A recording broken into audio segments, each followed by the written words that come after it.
Students have asked me, how do you tune by ear? And in the beginning books they have press the 5th fret of the E string and make them sound the same. And okay, you want to get that close, but a more accurate way to do it, once you learn how to do it, is to use the overtones. And the stringed instrument, what happens when the string is set in motion right in the middle at the 12th fret on a classical guitar, generally where the body joins, that's exactly halfway. And the string vibrates, and the first thing it goes a wave like that, and then the next split instant it divides again in half and again in half. So for that reason you get harmonic overtones on each string. So to tune the guitar, and we're tuned in fourths, and so if you understand what a fourth is, the distance between a note is an interval. It's measured that way.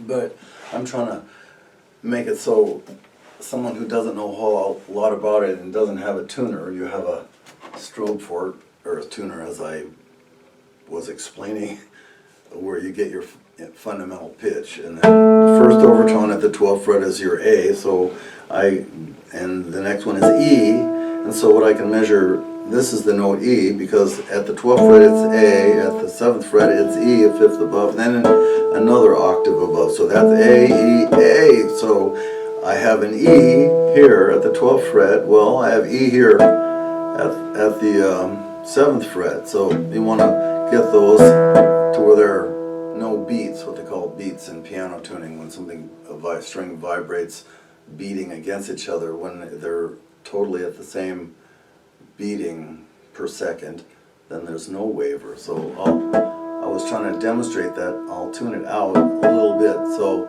my low E string is below the A, so those harmonics, you can hear I'm pulling the string up, you can hear the beats slow down, and you eventually want to get them to stop completely.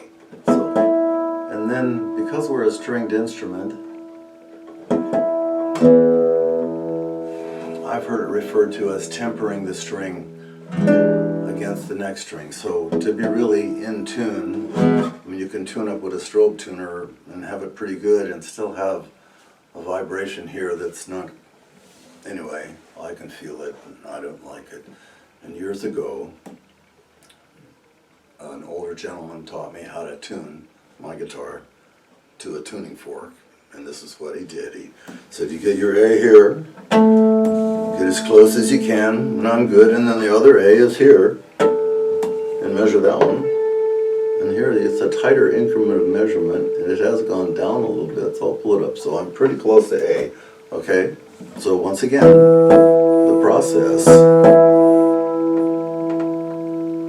I go my 12th fret to my 7th fret, or I could go my 5th fret to my 7th fret.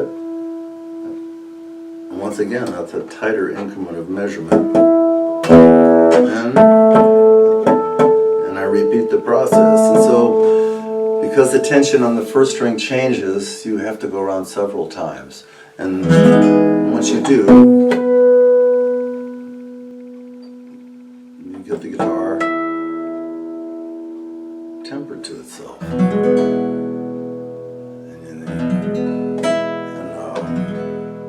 It depends on how good your intonation is on the instrument. And once again, intonation, the 12th fret, and I'll use the A string, the harmonic at the 12th fret, the note, when you press the string to the fret, it should be the same.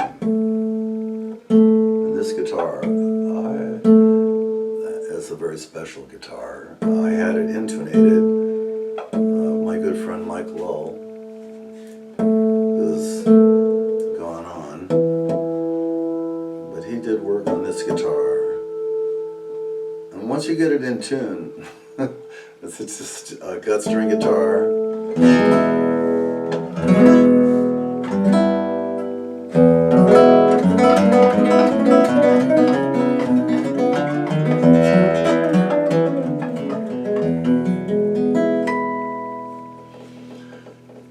beautiful thing. This guitar was built by Steve Ganz, who's a local builder, lives in Blaine, Washington, is a member of a classical guitar society in Bellingham, which I, before the lockdown, used to go to a meeting once a month. We became friends. He builds guitars.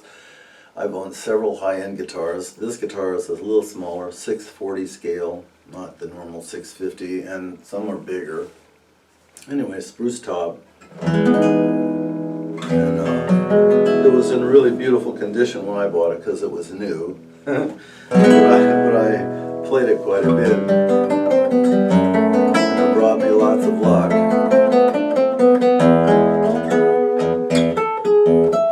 And I wanted a guitar when I first met him. I said, I want one that's similar in scale length to my beloved 1967 Tele. And I always kid around and say few things in my life have worked as well as my Tele. But anyway, he understood what I was driving at. I wanted an instrument that I could pretty much make the same reaches.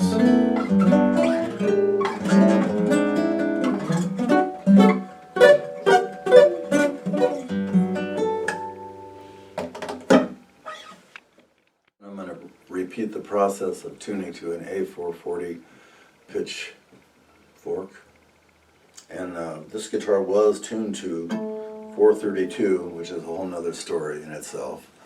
But once again, I like to touch on the fundamental things that are involved. At the 12th fret of the guitar is where your first fundamental overtone occurs, and you want to have that, if the guitar is intonated correctly, that harmonic or that overtone will sound the same, or the same pitch. And so you have the 12th fret. These are the primary fundamental ones, the ones we use to tune with. And you have the note A at the 12th fret, you have a fifth above A, the note E at the 7th fret, and A again an octave above the 12th fret. So, first thing I do, sound the fork, play the 12th fret, and you can hear those beats, and I like to pull it in slowly so I can hear the beats slow down.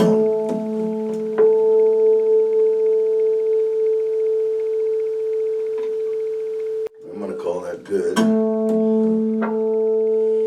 And actually, I would like to check myself. Anyway, I'm satisfied with the A for my fork. So what I do is I tune the low E string to the A string. You can hear the ugly waver, so I know it's a little south because it was originally tuned to 432. So I'm bringing it up slowly. And then again I measure from the 5th fret to the 7th fret. And then go to the D string.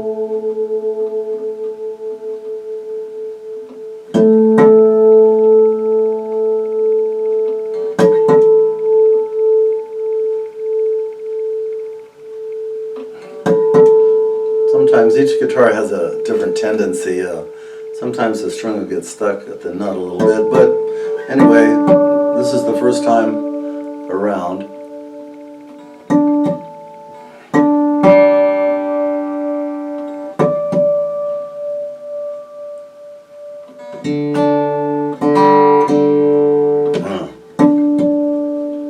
Okay, and then I go back to the, since I got to the G string, the B string, as we all know, is tuned in standard tuning to a major third. So I go back to the low E at the 12th fret, providing, I got a pretty good measurement of my E. And I pull the harmonic of the 7th fret to the 12th fret.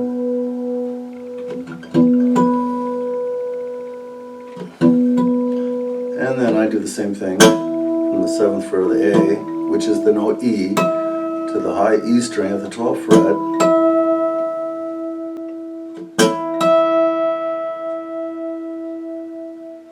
And I like to bring it in slow, and I come close, but once again, I went around once. The tension on the 5th string, the A string, has changed. So now it's gone a little bit flat, so I have to pull it up.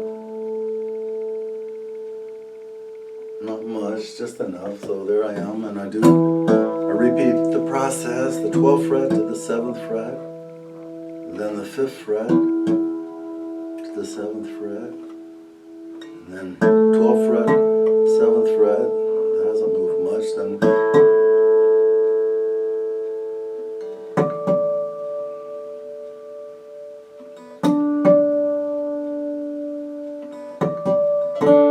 once again, I think the string pulled a little sharp. Yeah. That's grabbing. It's grabbing behind the nut. So each instrument has a tendency.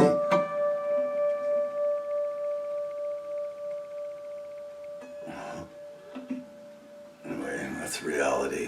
Then I do the same thing for the B string.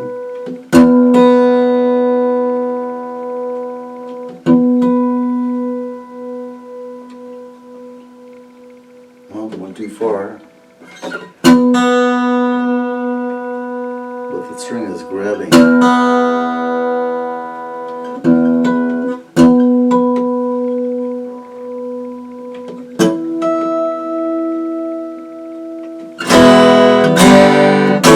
Good. Anyway, each instrument has a tendency, and so here I am on camera, going through it again. Yeah, just one little sound. Start over, 12th fret. I'm good with that.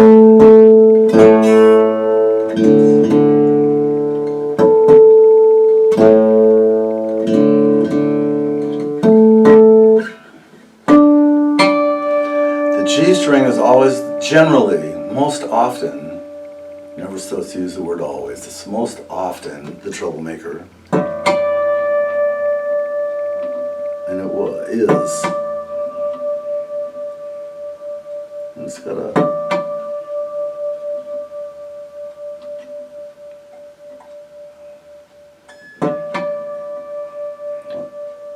I see it's grabbing, but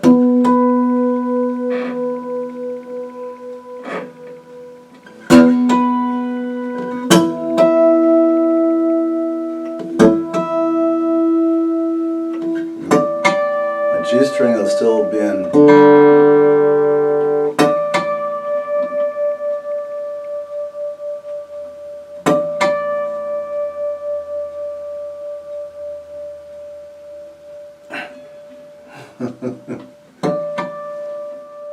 Okay.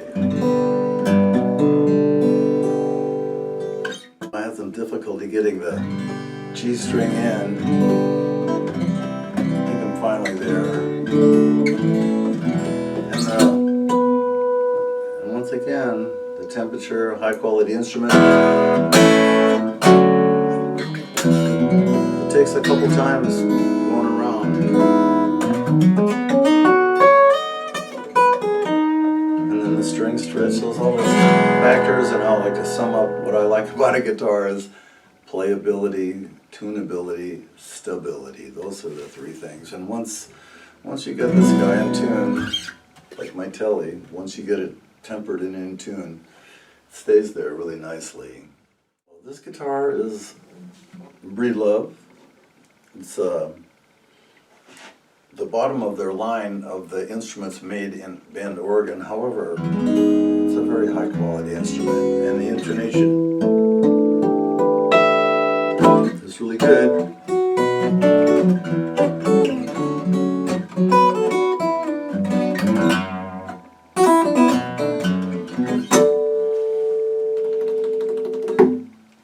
Steel strings, bronze, beautiful instrument.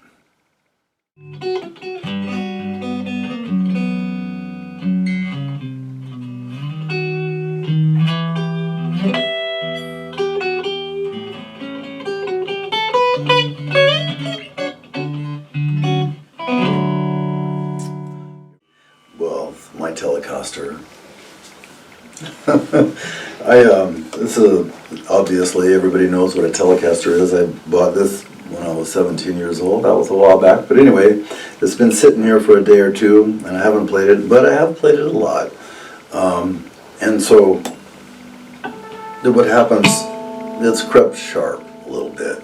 So once again, the first fundamental overtone, I start with the A string, and it's sharp. So what I do is, I'm going to go just a little bit below, because I have an easier time personally hearing it, measuring from below. And it's harder to hear in a way. And you get the...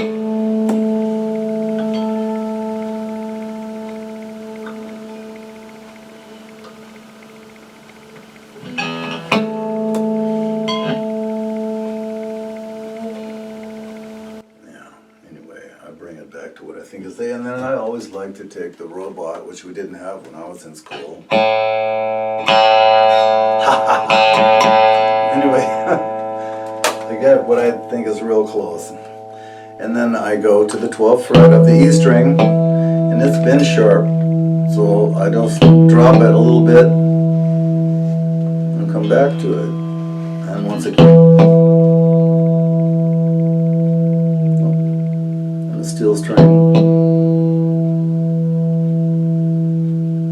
Anyway, I'm going to come back. Sometimes, because it was sharp, I get lucky and just pull on it. And I pull it flat, but you can hear it creeping back up and then maybe a little sharp. So I turn my original tuning knob down a little bit.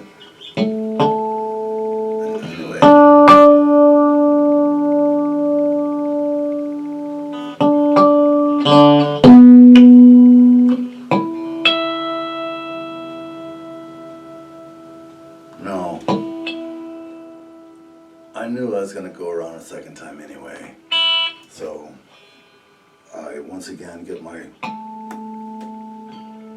and it's out, I'm going to get it here,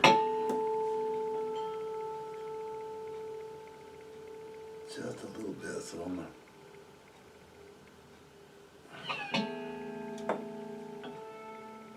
a little harder to hear, but still possible. So you have to learn to hear it, that's obvious. And then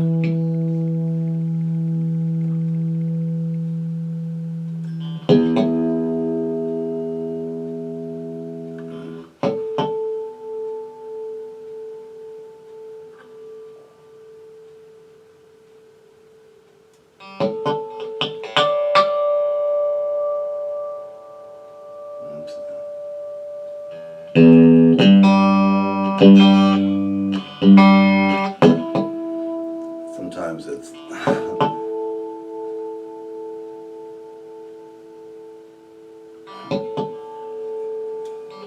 don't be mad at me.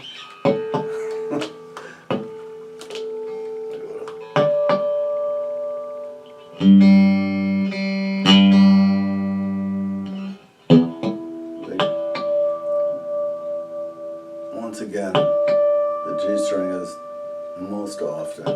And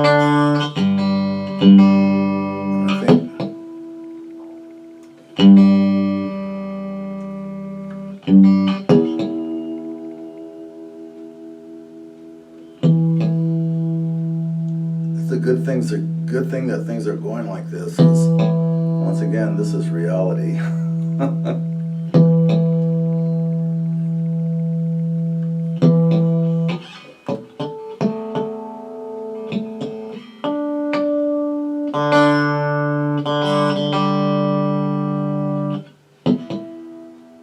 That one is suspect.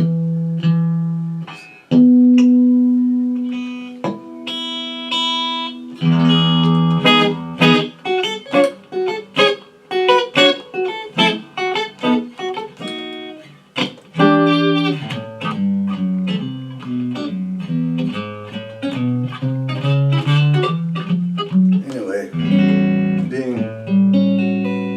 tune is kind of relative. These strings are hammered, I must admit. There's a harmonic at every fret, you just can't hear it, or we don't.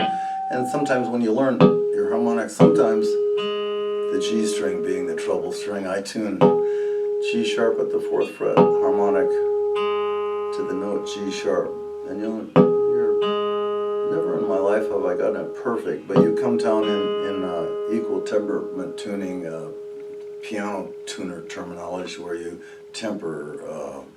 There's so many beats per second that are allowable in equal temperament, and guitar is, I don't know, not really an equal temperament instrument, but you come real close. My telly.